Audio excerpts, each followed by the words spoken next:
ভরসা যদি সৃষ্টিকর্তার উপর থাকে তাহলে আপনার ভাগ্যে যা লেখা আছে তাই পাবেন, কিন্তু যদি ভরসা থাকে নিজের উপরে তাহলে সৃষ্টিকর্তা আপনাকে সেটাই দেবে যেটা আপনি চাইবেন। একটি চাষি দুইটি ফুলের চারাকে একটি বোতলের মধ্যে রাখে আর অপরটিকে মাটিতে লাগায়।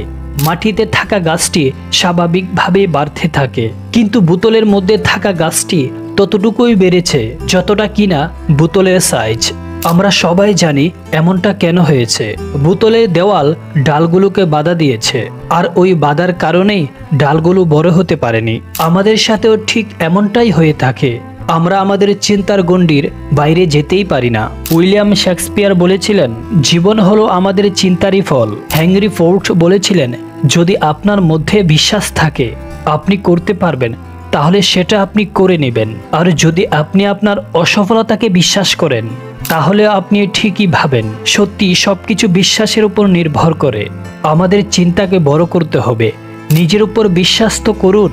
যদি আমাদের কাজের প্রতি, আমাদের রাস্তার প্রতি বিশ্বাস না থাকে তাহলে অন্য কেউ আসবে না আপনাকে এগিয়ে নিয়ে যেতে। নিজের উপর বিশ্বাস শুধুমাত্র এই কারণেই বড় থেকে বড় কাজও সহজ হয়ে যায়। কলম্বাসের নাম তো আপনারা সবাই শুনেছেন।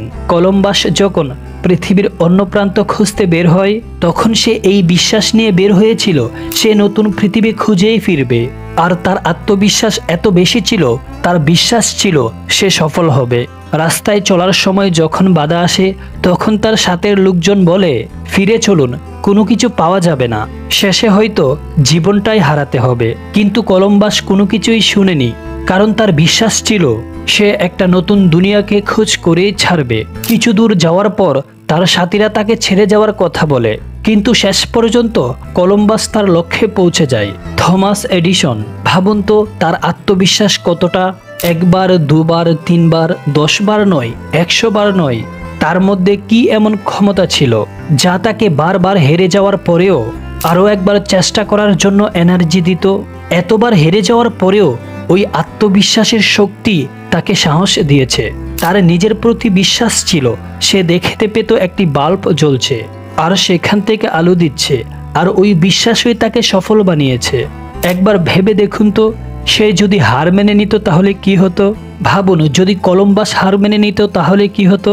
পৃথিবীতে এমন লাখো উদাহরণ আছে যাদের সামনে কঠিন কঠিন পরিস্থিতি এসেছে, কিন্তু সে কখনোই ভেঙে পড়েনি। আত্মবিশ্বাসের কারণেই সে এগিয়ে গিয়েছে আর সফলও হয়েছে। ভাবুন, নিজেকে জিজ্ঞাসা করুন, আপনি আপনার কাছে কি চান, আর যা চান সেই বিষয়ে আপনার মন কি বলছে। যদি আপনার মনে বিশ্বাস থাকে যে আমি আমার ইচ্ছাকে পূর্ণ করে নেব, এটিই তো আত্মবিশ্বাস। একে ধরে রাখুন, কখনোই নষ্ট হতে দিবেন না, তাহলে জয় আপনারই হবে। নিজের উপর 100% বিশ্বাস রেখে পথ চলা শুরু করুন, অবশ্যই জয় আপনিই পাবেন।